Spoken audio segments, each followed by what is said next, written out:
Hello दोस्तों, मैं जितेंद्र द्विवेदी आप सभी का कुशाग्र आईएएस चैनल पर बहुत बहुत स्वागत है।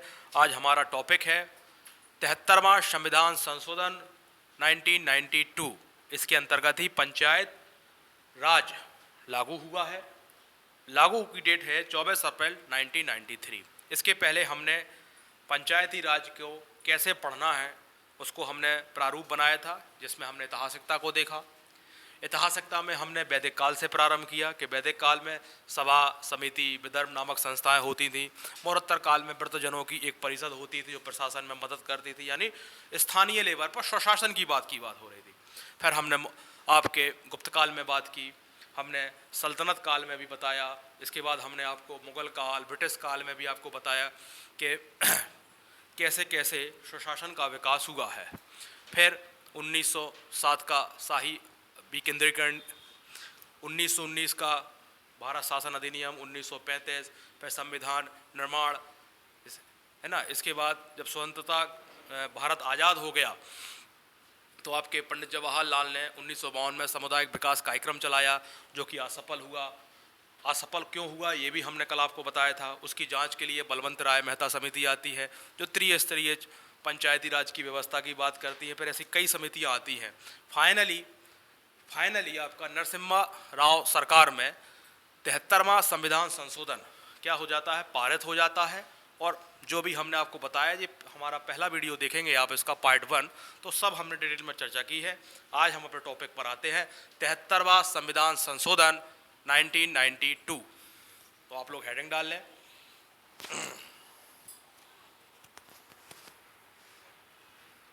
क्या डालेंगे हेडिंग आप लोग?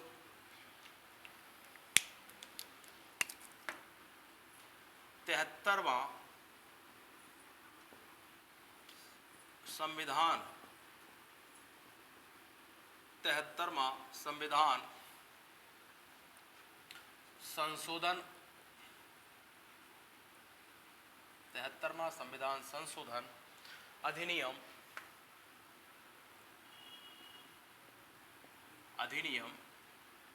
कौन सा अधिनियम है ये? 1992। और 74 में आपका नगर पालिकाएं हैं। तो इसमें क्या हुआ इस अधिनियम में? इसमें पंचायत राज लागू हुआ। इसमें क्या होगा? पंचायती राज बना, पंचायती राज। ठीक, पंचायती राज 1992 में। अब लागू कब होता है? तो आप यहीं लिखेंगे लागू 24 अप्रैल 1993 को ये क्या होता है? लागू होता है। इसी 24 अप्रैल को आप क्या कहते हैं? पंचायती दिवस मनाते हैं। ठीक, तो ये हो गई आपकी लागू की डेट।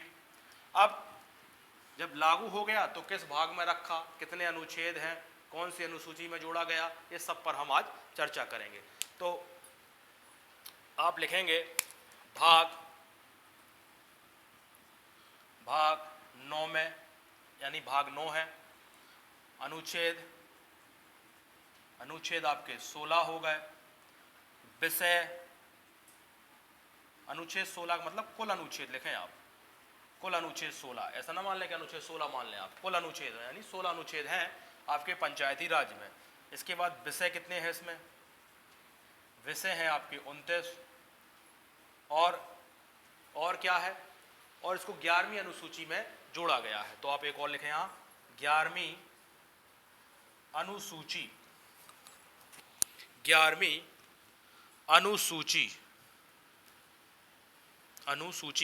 में जोड़ा गया। ठीक, ये आपको कुछ बेसिक यहाँ ध्यान रखने हैं। और 24 अप्रैल को पंचायती राज दिवस भी मनाया जाता है। तो आप इस डेट को भी क्या रखोगे ध्यान, और क्या बने, इस डेट को क्या बनाया जाता है? 24 अप्रैल को पंचायत राज दिवस मनाया जाता है।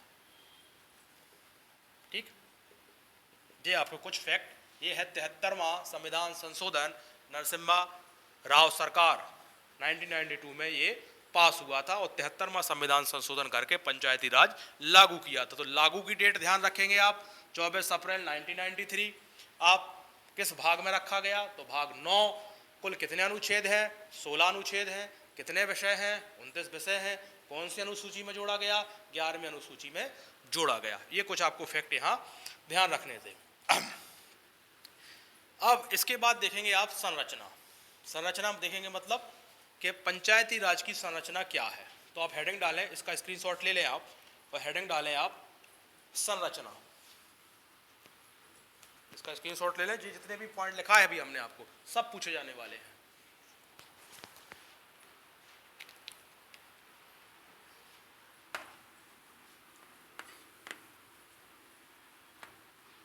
और आपको याद हो राजीव गांधी सरकार ने 64वां संविधान संशोधन और 65वां संविधान संशोधन विधेयक रखा था और लोकसभा में तो पारित हो गया था, परंतु राज्यसभा में पारित नहीं हो पाया था।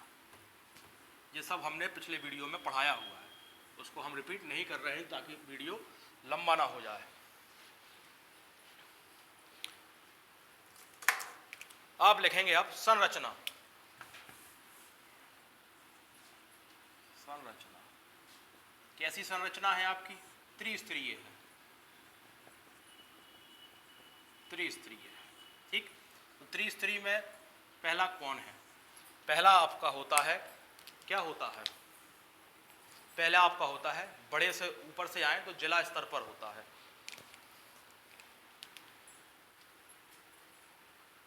पहला क्या लिखेंगे? ऊपर से आते हुए जिला स्तर। क्या लिखेंगे? जिला स्तर। जिला स्तर पर, जिला स्तर पर कौन होता है? जिला पंचायत होती है 50,000 की आबादी में। इसको भी आगे और पढ़ाएंगे हम। अभी आप लिख लें जिला पंचायत। ठीक, दूसरा देखें आप, दूसरा देखें आप ब्लॉक स्तर पर। कौन सी बात हो रही है? ब्लॉक स्तर पर। ब्लॉक स्तर पर या इसको खंड स्तर भी बोलते हैं। तो आप क्या लिखेंगे? ब्लॉक स्तर, या इसी को ऑब्लिक में खंड स्तर। तो यहाँ कौन होता है? जनपद पंचायत। सुना होगा आपने, जनपद पंचायत। ठीक, इसको चाहो तो आप हायरार्की में भी बना सकते हैं कि ऊपर कौन होता है? ऊपर होता है जिला पंचायत, मिडिल में कौन होता है? जनपद पंचायत, और लास्ट नीचे कौन होता है? आपका ग्राम पंचायत। तो आप चाहो तो उसको हायरार्की में भी लिख सकते हैं समझने के लिए दृष्टिकोण से। तीसरे पर है आपका, इस स्तर पर ग्राम स्तर की बात हो रही है। ग्राम स्तर। ग्राम स्तर पर क्या होती है? ग्राम पंचायतें होती हैं आपकी,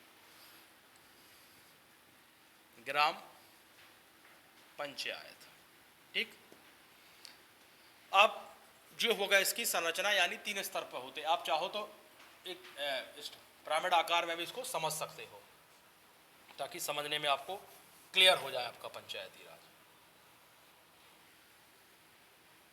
टॉप पर कौन है? जिला पंचायत। इसको चाहो तो ऐसे भी बना सकते हो आप, केवल हम आपको फॉर्मेट बता रहे हैं। ये हो गया आपका जनपद पंचायत, और आखिरी में आपका कौन हो गया? ग्राम पंचायत। ठीक, ये हो गया आपके 3 स्तर पर होता है, इसी को बोलते हैं त्रिस्तरीय व्यवस्था। अच्छा, इनके बारे में एक और देखा जाता है, इनके अध्यक्ष। तो आप हेडिंग डाल लें यहाँ अध्यक्ष। अध्यक्ष, तो जिला पंचायत का अध्यक्ष कौन होगा, या इसका जो अध्यक्ष होगा वो कैसा चुना जाएगा? प्रत्यक्ष चुना जाएगा कि अप्रत्यक्ष चुना जाएगा? तो जिला पंचायत और जनपद पंचायत का जो अध्यक्ष है वो अप्रत्यक्ष चुना जाएगा। तो अध्यक्ष लिखें आप, क्या लिखेंगे आप? अध्यक्ष। तो अध्यक्ष का नाम क्या होगा, या क्या लिखेंगे आप यहाँ? अप्रत्यक्ष रूप से चुना जाता है। यानी सदस्यों की तो वोटिंग होती है और अध्यक्ष चुनने में सदस्य वोट डाल देते हैं अध्यक्ष को, और ऐसे ही जिला पंचायत में होता है, अप्रत्यक्ष रूप से यहाँ भी चुना जाता है। परंतु सरपंच वाली जो बात आती है, ग्राम पंचायत का अध्यक्ष यानी सरपंच, ये दोनों यहाँ लिखेंगे अध्यक्ष और सदस्य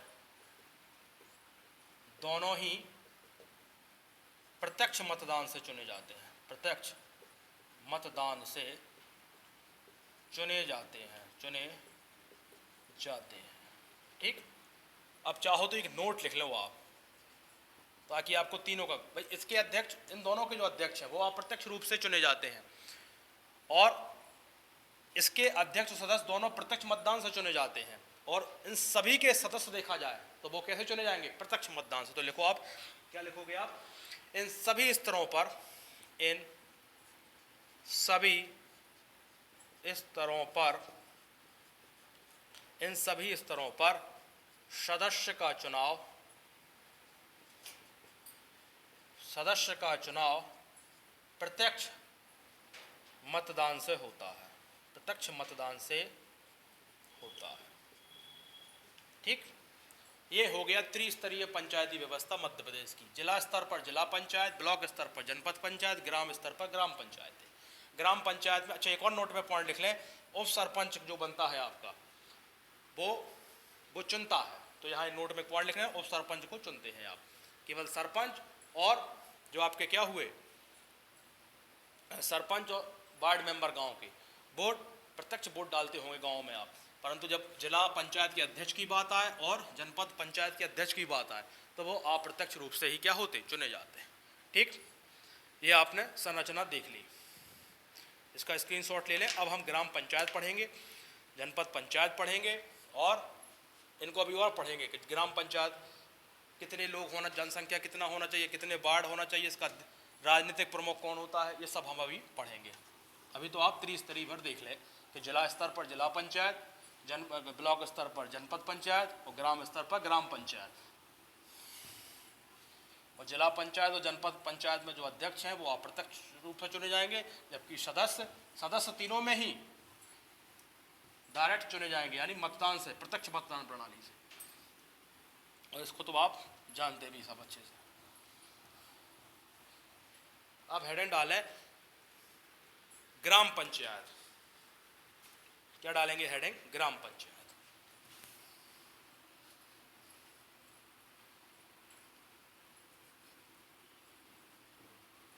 ग्राम पंचायत जो अभी हमने त्रिस्तरीय पढ़े, उसको थोड़ा ग्राम पंचायत को देखें। ग्राम पंचायत में आबादी कितनी चाहिए होती है? तो 1000 से अधिक आबादी, यहाँ लिख लो आप आबादी चाहिए 1000 से अधिक। ठीक, दूसरे वार्ड कितने होते हैं? वार्डों की संख्या, वार्डों की संख्या होती है 10 से 20, और ब्रैकेट में चाहो लिख दो सामान्यतः सभी वार्डों की संख्या समान होती है। ठीक है, ये हो गया आपका यहाँ तक। अब एक चीज़ और लिखना है इसमें, ग्राम पंचायत में आपका प्रशासनिक अधिकारी और राजनीतिक प्रमुख। तो पहले लिख लो आप राजनीतिक प्रमुख। गांव में सब राजनीतिक प्रमुख कौन होता होगा? ये होता है आपका सरपंच, बहुत अच्छे से जानते हैं आप, सरपंच।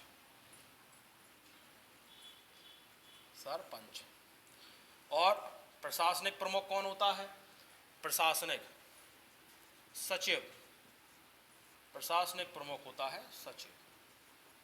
ठीक, तो आपको आबादी पता चल गई, 1000 से अधिक यानी 5000 तक भी हो सकती है, और वार्डों की संख्या 10 से 20, राजनीतिक प्रमुख, सरपंच, प्रशासनिक प्रमुख, सचिव। यही लिख लें आप एक पॉइंट इसी में, ग्राम पंचायत में, जो वहाँ नोट में नहीं लिखा पाए हम। क्या लिख लोगे आप? उप सरपंच का चुनाव अप्रत्यक्ष रूप से होता है। क्या लिखोगे आप? ब्लैक है यहाँ क्या लिखो?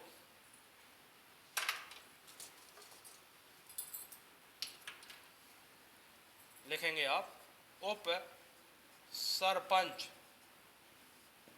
का चुनाव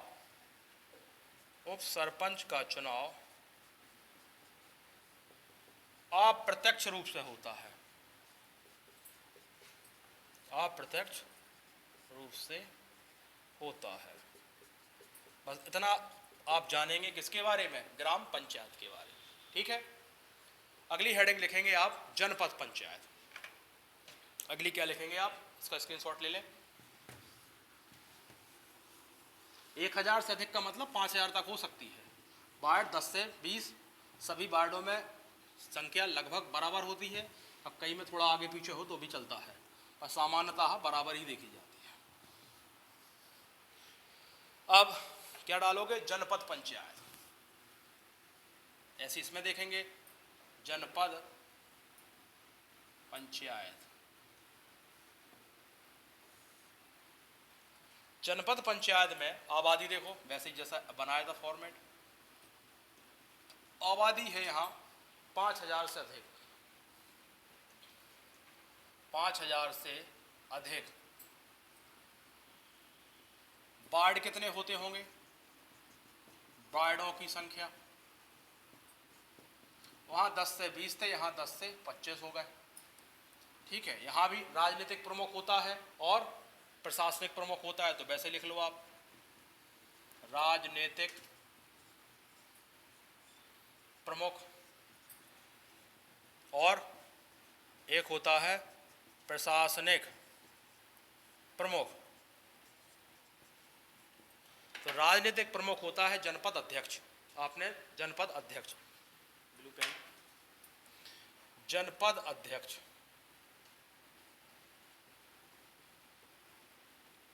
और ये होता है कार्यपालन अधिकारी। कौन होता है, कार्यपालन अधिकारी, पीएससी के थ्रू होते हैं कार्यपालन अधिकारी। क्लियर। और जो चुनाव होता है जनपद का, जनपद अध्यक्ष का चुनाव, वो कैसा होता है, अप्रत्यक्ष निर्वाचन होता है इसका, अप्रत्यक्ष चुनाव होता है। यानी सदस्य तो चुनकर आते हैं और फिर सदस्य चुनते हैं अध्यक्ष को। ठीक, इसमें एक पॉइंट और लिख सकते हैं आप, इसमें एक पॉइंट और लिख सकते हैं आप कि इसमें कुछ विधायक व सांसद, कुछ पदेन सदस्य भी होते हैं। तो एक पॉइंट और लिख लें। अच्छा, एक और छूट रही है, पिछली वीडियो में भी छूटी है। मध्य प्रदेश में कितनी ग्राम पंचायतें हैं, आप लिख लें।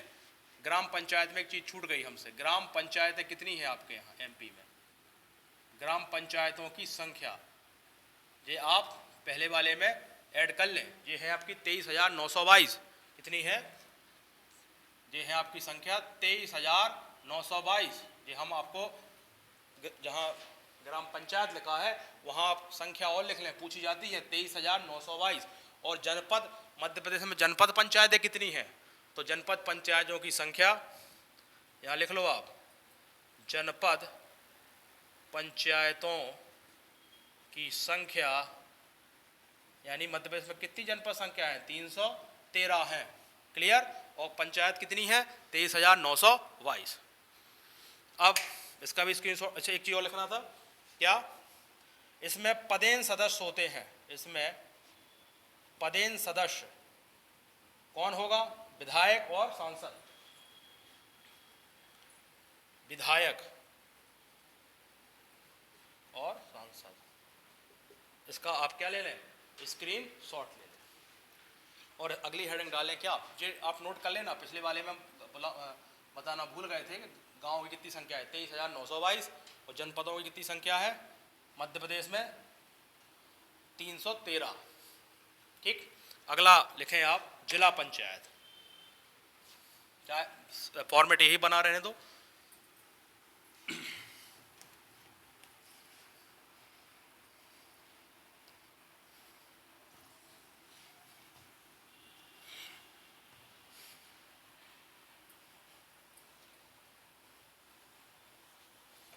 क्या लिखोगे हेडिंग में, जिला पंचायत।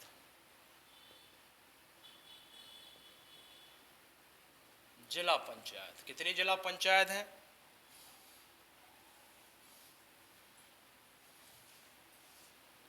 तो यहां लिखें आप, संख्या कितनी है जिला पंचायतों की। हर एक जिले में होगी तो 52 जिले हैं, इसलिए 52 जिला पंचायत होंगी। आबादी कितनी होना चाहिए, आबादी होगी 50,000 से ऊपर। क्या होगी, 50,000 से ऊपर। लिख लें आप, 50,000 से अधिक। ठीक, वार्डों की संख्या 10 से 35। पहले कितनी थी गाँव में, 10 से 20, जनपद में 10 से 25, यहाँ 10 से 35। ठीक, राजनीतिक प्रमुख कौन होगा, जिला पंचायत का अध्यक्ष। क्या बोला जाएगा इसको, जिला पंचायत अध्यक्ष। जिला पंचायत अध्यक्ष होगा इसका राजनीतिक प्रमुख। ब्रैकेट में क्या लिखेंगे, अप्रत्यक्ष चुनाव होता है इसका भी, अप्रत्यक्ष रूप से निर्वाचन, अप्रत्यक्ष रूप से निर्वाचन, बाकी सदस्यों का प्रत्यक्ष रूप से। प्रशासनिक प्रमुख कौन होगा? मुख्य कार्यपालन अधिकारी, ठीक है, अधिकारी। और कुछ पदेन सदस्य भी होते हैं, पदेन सदस्य भी होते हैं इसमें, वो भी आप लिख लें। जैसे पदेन सदस्य में सांसद विधायक तो है ही, इसमें जनपद अध्यक्ष भी आ जाते हैं और जनपद सदस्य भी इसमें हो जाते हैं, ठीक है। तो वो आप लिख लें यहाँ, सांसद, विधायक, जनपद अध्यक्ष, सदस्य, ये आपके कुछ पदेन सदस्य भी इसमें हो जाते हैं। संख्या याद रखेंगे, 52 है हर जिला, क्योंकि 52 जिले हैं इसलिए 52 जिला पंचायत होंगी, जनपद 313, गांव 23,922, ठीक। ये आपके हमने ये फॉर्मेट भी कंप्लीट कर दिया है, इसका भी आप स्क्रीनशॉट ले लें। और अगली हेडिंग डालें, योग्यता। इन सबको बनने की योग्यता क्या है? यानी सरपंच बनना हो, जिला पंचायत अध्यक्ष बनना हो, सदस्य बनना हो, जनपद सदस्य बनना हो, तो उसकी योग्यता क्या है? तो अगली हेडिंग डालें आप लोग, योग्यता। इसका स्क्रीनशॉट ले लिया।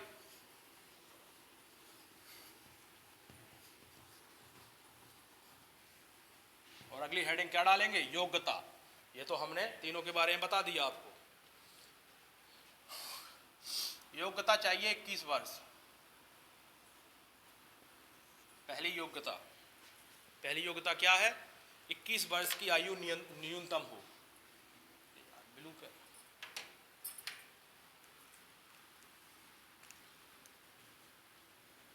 21 वर्ष की आयु न्यूनतम, ठीक। दूसरी योग्यता क्या है? दूसरी योग्यता राज्य विधानमंडल तय करेगी। जैसे कई आपने कुछ दिनों पहले सुना होगा कि पंचायत का या सरपंच का चुनाव वही लड़ सकता है जिसके 3 बच्चों से कम हो, या एक बार और आपने सुना होगा कि जो सरपंच या सदस्य का चुनाव वही लड़ सकता है जिसने 10वीं पास कर लिया हो, बाकी वो लागू नहीं हुआ। तो ये सब प्रावधान कौन बनाएगा? ये राज्य विधानमंडल बनाएगा, क्योंकि ये इसी का ही विषय है। तो अन्य योग्यताओं की बात कर लें, या आप क्या लिखोगे? अन्य योग्यताएं। अन्य योग्यता यदि और कुछ बढ़ाना है तो वो कौन तय करेगा? राज्य विधानमंडल तय करेगा। राज्य विधान मंडल तय करेगा। क्लियर? ये हो गई योग्यता। अब आप कार्यकाल लिख लें। अब आप लिख लें कार्यकाल। तो कार्यकाल तो आपको पता ही है 5 वर्ष। यदि 6 वर्ष से ज़्यादा समय बचा है और पंचायत भंग हो जाती तो दोबारा चुनाव होंगे, और यदि 6 महीने से कम समय बचा है तो दोबारा चुनाव नहीं होंगे, ठीक। तो कार्यकाल का मतलब समझिए आप। हेडिंग डालें आप, कार्यकाल।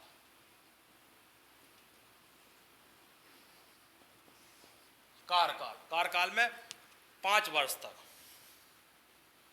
5 वर्ष तक, ये तो पता ही है आपको। अब बीच में यदि पंचायत भंग हो जाती है और 6 महीने से ज़्यादा का समय बचता है तो दोबारा चुनाव होंगे, और 6 महीने से कम समय बचता है तो चुनाव नहीं होंगे। सिंपल से 2 बातें हैं। क्या लिखोगे आप? दूसरा पॉइंट लिख लो, बीच में, यानी 5 वर्ष के बीच की बात, या नीचे ऐसा नहीं लिखो, लिखो 5 वर्ष के पहले, या 5 वर्ष ना लिखे आप, लिखो 6, ऐसा लिख लो चलो आप। यदि बीच में यानी मान लो 5 साल का समय है और आपका 3 साल में पंचायत भंग हो जाती है तो दोबारा चुनाव होंगे। यदि बीच में पंचायत भंग हो जाती है,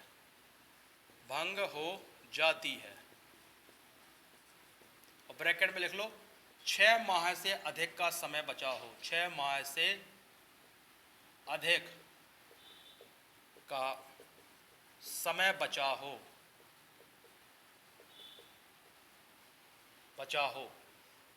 तो क्या होगा? तो दोबारा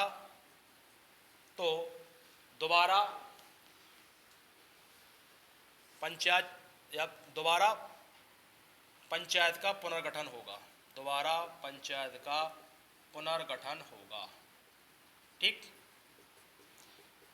और चाहो तो यार नोट और लिख लो आप एक। यदि नोट में ही लिख लो, यदि 6 माह से कम समय हो, कम समय हो तो कम समय हो तो चुनाव नहीं होंगे, तो चुनाव नहीं होंगे। क्या समझे आप? यदि 5 साल तो कार्यकाल है, 5 साल के पहले भंग होती है, पर उसमें 6 महीने का है, 6 महीने से 8 महीने बचे हैं तो चुनाव होंगे, और 6 महीने से कम बचे हैं तो चुनाव नहीं होंगे। एक और लिखना है आपको, आरक्षण की व्यवस्था की गई है। फिर कुछ महत्वपूर्ण अनुच्छेद हैं, चाहो तो पहले आप महत्वपूर्ण अनुच्छेद लिख लो, जो आपको 16 अनुच्छेद है इसमें, जबकि हम 16 नहीं पढ़ेंगे, कुछ महत्वपूर्ण अनुच्छेद को ही हम पढ़ेंगे। तो चाहो तो हेडिंग डाल लो महत्वपूर्ण अनुच्छेद, इसके बाद हम आपको आरक्षण बता देंगे। तो हेडिंग क्या डालना है आपको? महत्वपूर्ण अनुच्छेद। जितने हम लिखा रहे हैं बोर्ड पे वही आप पढ़ेंगे।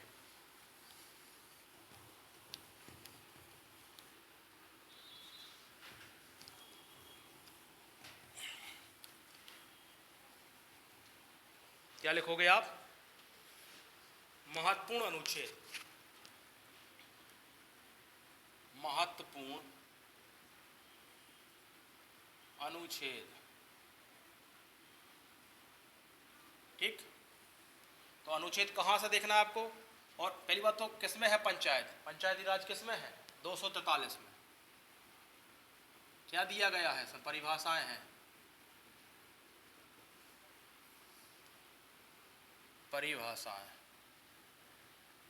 ठीक, अब आप लिखें यहां से कुछ जो महत्वपूर्ण है। 243 का जैसे ए हुआ, है ना, इसी प्रकार लिखेंगे आप 243 का बी हुआ, 243 का सी हुआ, 243 का डी हुआ, 243 का ई हुआ,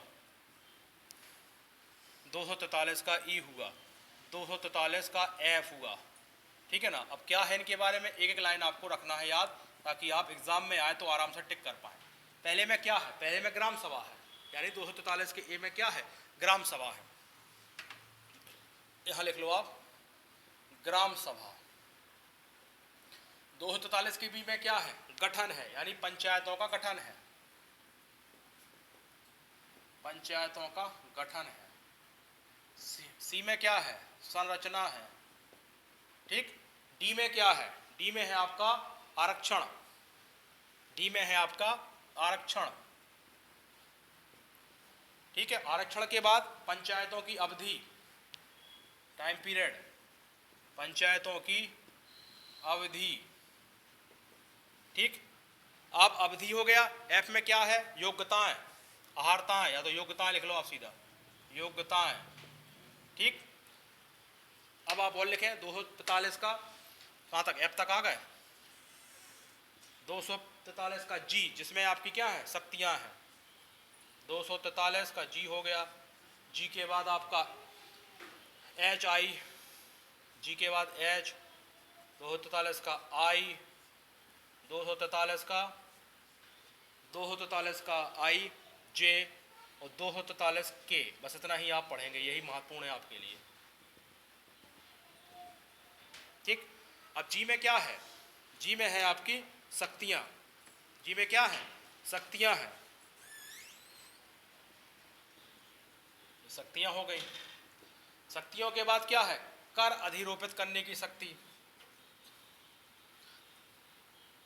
कर अधिरोपित करने की शक्ति। ठीक, क्या बचा? आई, आई में है वित्त आयोग, आई में क्या है? वित्त आयोग। और बचा है जे और के, जे में है पंचायतों के लेखाओं का संशोधन, पंचायतों के लेखाओं का संशोधन। और आखिरी में है निर्वाचन आयोग। बस इतने ही आप याद करेंगे, निर्वाचन आयोग। इसका आप स्क्रीनशॉट ले लें। और ये कुछ महत्वपूर्ण अनुच्छेद है, बहुत सरल है। ए में क्या है? ग्राम सभा है, ग्राम सभा बन गई। अगले में क्या होगा? गठन होगा। फिर क्या होगा? संरचना होगी। संरचना के बाद क्या होगी? संरचना के बाद आरक्षण होगा, आरक्षण के बाद उसका टेन्योर याद रखेंगे, टेन्योर के बाद योग्यताएं, योग्यताओं के बाद शक्ति, शक्ति मिल गई तो कर लगाएंगे, कर के बाद वित्त आयोग जो हर 5 साल में समीक्षा करता है, और फिर पंचायतों की लेखाओं में कुछ संशोधन करना हो तो, और के में निर्वाचन आयोग। अब आप इसके बाद हेडिंग डालेंगे, क्या डालोगे? आरक्षण। इसका स्क्रीनशॉट रख ले।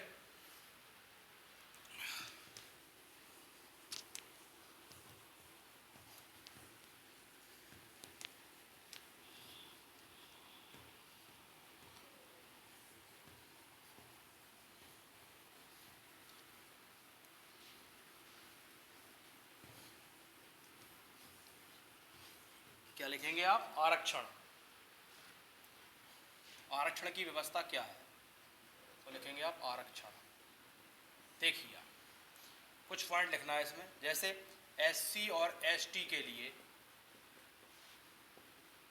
एससी और एसटी के लिए अनुपात में आरक्षण, या अनुपात में जनसंख्या, एससी और एसटी के जनसंख्या, इसको जनसंख्या के हिसाब से, जनसंख्या के लिए एसटी और एसटी, एससी एसटी के जनसंख्या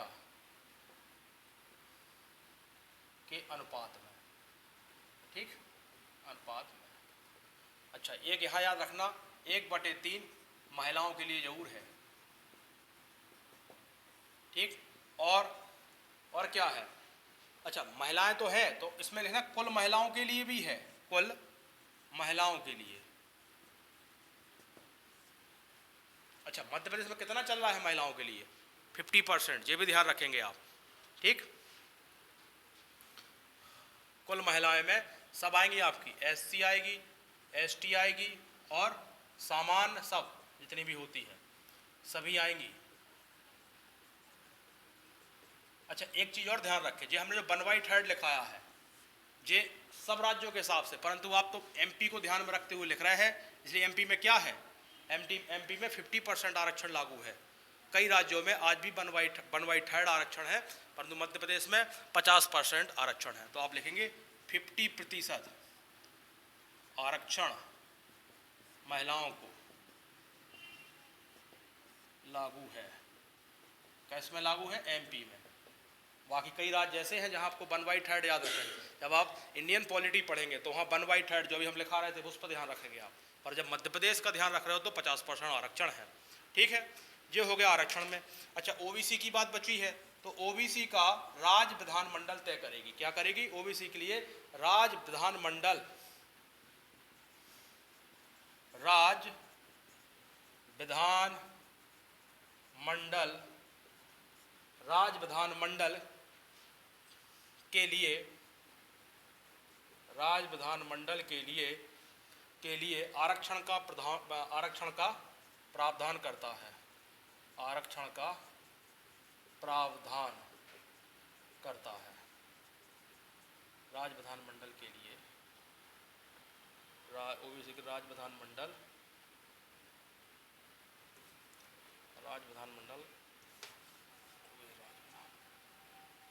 द्वारा तय किया जाता है, ठीक है। राज्य विधानमंडल द्वारा तय किया जाता है। एक चाहो तो नोट लिख लें। नोट में क्या लिखोगे आप कि महिलाओं के लिए आरक्षण के लिए कोई समय सीमा नहीं दी गई है, क्योंकि आपको पता है 10 साल बाद क्या होता है, रिव्यू होता है, परंतु महिलाओं के लिए कोई समय सीमा नहीं दी गई है। तो ये हो गया आरक्षण की व्यवस्था। और आरक्षण किस में होता है? अध्यक्ष व सदस्यों के लिए भी आरक्षण के लिए प्रावधान दिया गया, उन्हीं के लिए होता है कि इस बार सीट एससी की आई है, ओबीसी की आई है, ओबीसी महिला आई है, पुरुष आई है। बस एक चीज़ आप यहाँ ध्यान रखेंगे, 50% जो आरक्षण है वो मध्य प्रदेश में लागू है। और यदि आप जब इंडियन पॉलिटी पढ़ रहे होंगे तो उसमें कई राज्य ऐसे हैं जहाँ आज भी 1/3 है, ठीक है ना। बस अब कुछ इसकी कार्यवाही शक्तियाँ हैं, और ओबीसी के लिए राज्य विधानमंडल तय करता है।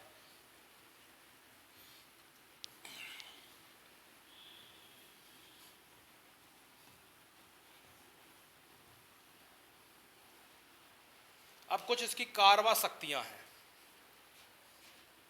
इसकी पंचायत होगी, शक्तियां।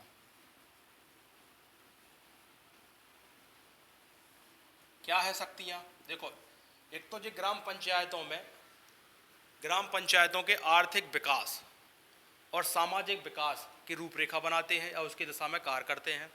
और पंचायतों में जो 29 विषय हैं उनके लिए भी कार्य करते हैं, जैसे कृषि हुआ, भूमि विकास हुआ, आपका लघु सिंचाई हुआ, है ना, पशुपालन हुआ,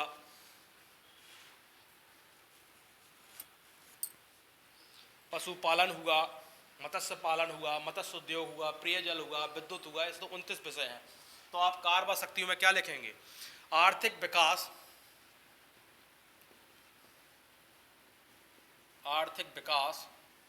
और सामाजिक न्याय,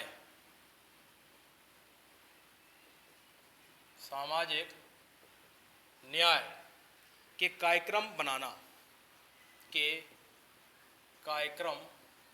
एक तो ये कार्य हो गया, इनका शक्तियां हो गई। दूसरा, 29 विषयों पर कार्य करना। अब 29 विषय तो आप यहाँ नहीं लिखोगे, कुछ एक दो लिख लो, जैसे कृषि हो गया, भूमि विकास हो गया,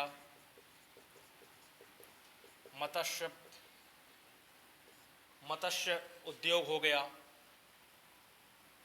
पेयजल हो गया, ठीक है ना, और आपका खादी हो गया, ग्रामोद्योग हो गया। ऐसे बहुत सारे हैं, गूगल पर देखकर आप लिख सकते हैं इसको। तो इन जो 29 विषय हैं इस पर भी क्या करता है? वो कार्य करता है। अब और क्या काम है इनका? कुछ वित्त शक्तियां भी दी गई हैं, जैसे गांव में आपको मेला लगाना है, चुंगी कर लेना है, तो ये भी ग्राम पंचायत दे सकती है, या राज्य विधानमंडल कर उगाकर पंचायतों को भी दे सकती है। तो क्या लिखोगे? पंचायतों को चुंगी कर लगाने का भी अधिकार है। ये आपकी वित्त शक्तियों में आता है, पंचायतों को चुंगी कर लगाने का अधिकार है, ठीक है। और क्या है? ये कुछ इसकी शक्तियां हो गई।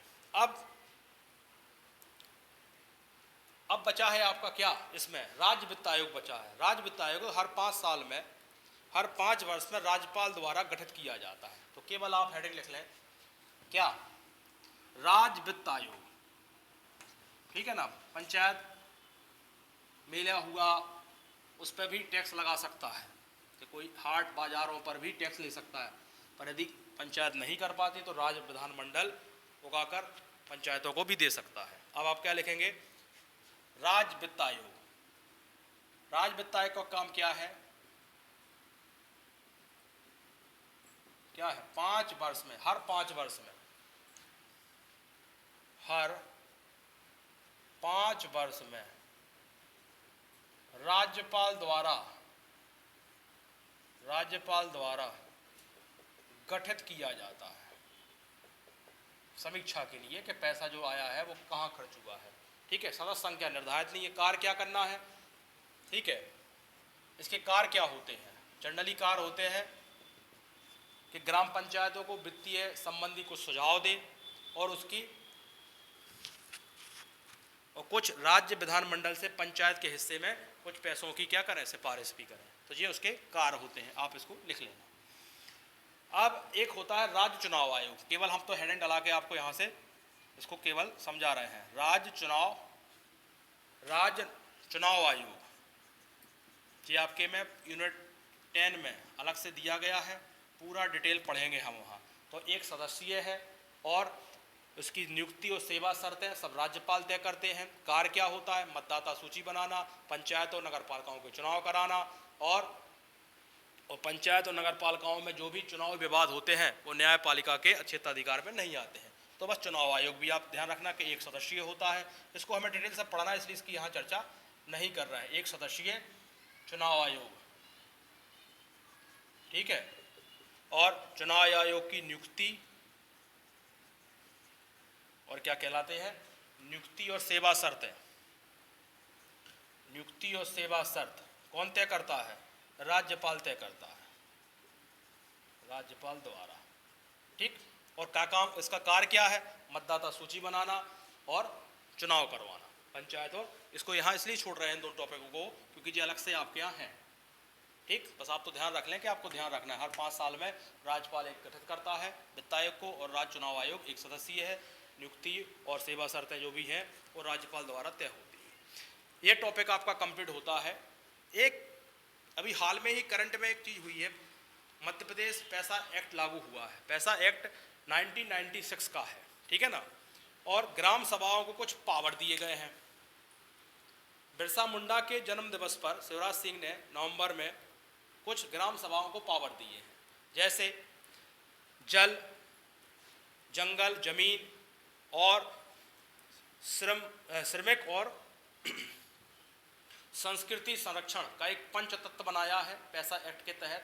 इसमें जैसे गांव ग्राम पंचायतों को बहुत सारे अधिकार दिए गए हैं, जैसे जंगलों में जो भी वन उपज होता है उसका मूल्य का निर्धारण, विपणन, ये सब किसको अधिकार दिए गए हैं? ग्राम सभा को दिए गए। ग्राम सभा कहाँ बनती है? ग्राम पंचायत में बनती है, तो उनको अधिकार दिए गए हैं।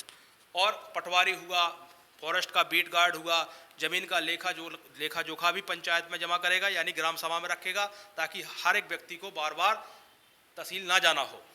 और यहाँ जैसे मदरा हुआ, भांग की नई दुकानें खुलना है, इसके लिए भी अब ग्राम सभा से क्या लेना पड़ेगी? अनुमति लेना पड़ेगी। यदि 45 दिन में ग्राम सभा अनुमति नहीं देती है तो ये या माना जाएगा कि ग्राम सभा में या उस गांव में आप शराब की दुकान या भांग की दुकान नहीं खोल सकते हैं। और 4 ड्राई डे का अधिकार भी ग्राम सभा को दिया गया है। यदि कोई फंक्शन होता है, रामनवमी है, कुछ भी है, तो त्यौहार हैं गांव के संस्कृति के हिसाब से, तो वो 4 दिन ड्राई भी घोषित कर सकता है। और अनुसूचित जाति के यदि कोई जमीन पर कोई अवैध रूप से कब्जा किया हुआ है तो उसको उस कब्जा को हटाकर वैध यानी उस आदिवासी को या उस जनजाति के व्यक्ति को दिलाना, ये सब काम किसको मिल गए हैं? ये सब काम ग्राम सभा को अधिकार मिल गए हैं। और आपकी आंगनबाड़ी हुआ, छात्रावास हुआ, स्कूल हुआ और स्वास्थ्य सेवा, इसकी भी अधीक्षण करने का अधिकार किसको दिया गया है? ग्राम सभा को दिया गया है। ये करंट का टॉपिक है, उसको हम करंट में ही पढ़ेंगे। बस आप तो एक कुछ फैक्ट में लिख लें। मध्य प्रदेश में पैसा एक्ट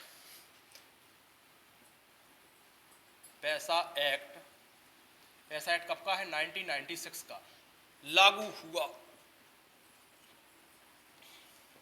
नवंबर में लागू हुआ था।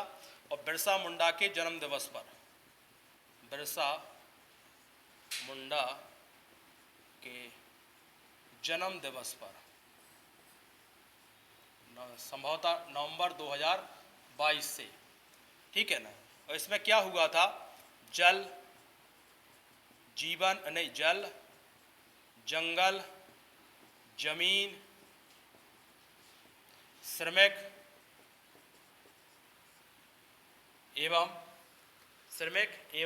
और संस्कृति संरक्षण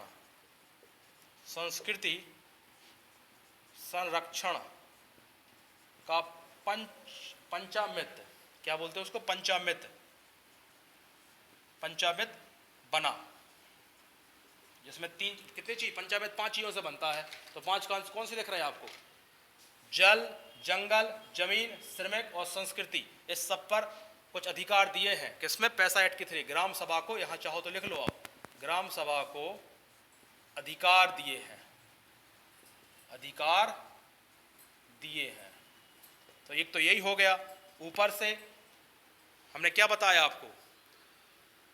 ग्राम सभा को, ये सब आप लिख लेंगे आप जो मैं बोल रहा हूँ। ग्राम सभा को आंगनवाड़ी, छात्रावास, स्वास्थ्य, जो भी प्राइमरी स्वास्थ्य केंद्र बने होते हैं गांव में, उन सब का अधीक्षण करने का अधिकार है। जंगल में जो भी जंगल के रॉ मटेरियल होते हैं, जैसे महुआ हुआ, इन सब का विपणन, मूल्य निर्धारण करने का अधिकार भी किसको दिया गया है? ग्राम सभा को दिया गया है। और हमने नई भांग की दुकान और शराब की दुकान के संबंध में भी प्रावधान बता दिया। 45 दिन तक यदि ग्राम सभा अनुमति नहीं देती है तो वो खारिज माना जाएगा। 4 दिन ड्राई करने का अधिकार है। और यदि किसी भी अनुसूचित जाति की जमीन पर कोई अधिग्रहण किया हुआ है तो उसको जमीन दिलवाने की बात भी है। यदि किसी अनुसूचित जाति की महिला को शादी की गई है इस बात से कि उसकी ज़मीन पर कब्जा करने, तो भी उस पर वो हस्तक्षेप करने का अधिकारी भी ग्राम सभा है। और पटवारी को और जंगल के बीट को, जो ज़मीन का खसरा होता है गांव को, वो भी ग्राम सभा में प्रत्येक वर्ष होना चाहिए, ताकि बार बार ग्राम सभा के व्यक्ति को तहसील ना भागना पड़े। यदि किसी भी ग्राम सभा के सदस्य पुलिस स्टेशन में कोई कार्रवाई है तो उसकी सूचना भी ग्राम सभा को देना होगी, है ना। और सिंचाई संबंधित और कुछ योजनाएं संबंधित शक्तियां भी किसको दी गई हैं, ग्राम सभा को दी गई हैं। ठीक है, ये कुछ बस आपको तो क्वेश्चन आपसे क्या पूछना है, क्वेश्चन तो ये पूछना है मध्य प्रदेश में पैसा एक्ट लागू और कब हुआ, बिरसा मुंडा के जन्म दिवस पर, और कुछ अधिकार दिए गए हैं, और पंचतंत्र में कौन कौन सी, पंचामृत में कौन कौन सी चीजें शामिल हैं, तो वो आप जल जंगल जमीन श्रमिक संस्कृति संरक्षण को पंचामृत बोला जा रहा है, और ये आपको ध्यान रखना है।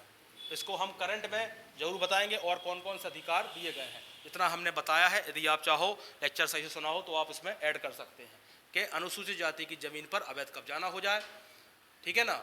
और ग्राम सभा को आंगनवाड़ी, स्वास्थ्य केंद्र, छात्रावास आदि का भी क्या दिया गया है, अधीक्षण या उसको निरीक्षण करने का अधिकार दिया गया है, ठीक है ना। पट्टे की जमीन हुआ, ये सब जो अभी हमने बोला है आपसे, इसको आप चाहो तो लिख सकते हैं। बाकी आप गूगल पर सर्च करके भी पैसा एक्ट के तहत जो भी नए नए प्रावधान आए हैं वो भी लिख सकते हैं, नहीं तो जब हमारे करंट की क्लासेस होंगी तो उसमें हम इसको स्पेशल में बताएंगे। आज के लिए धन्यवाद।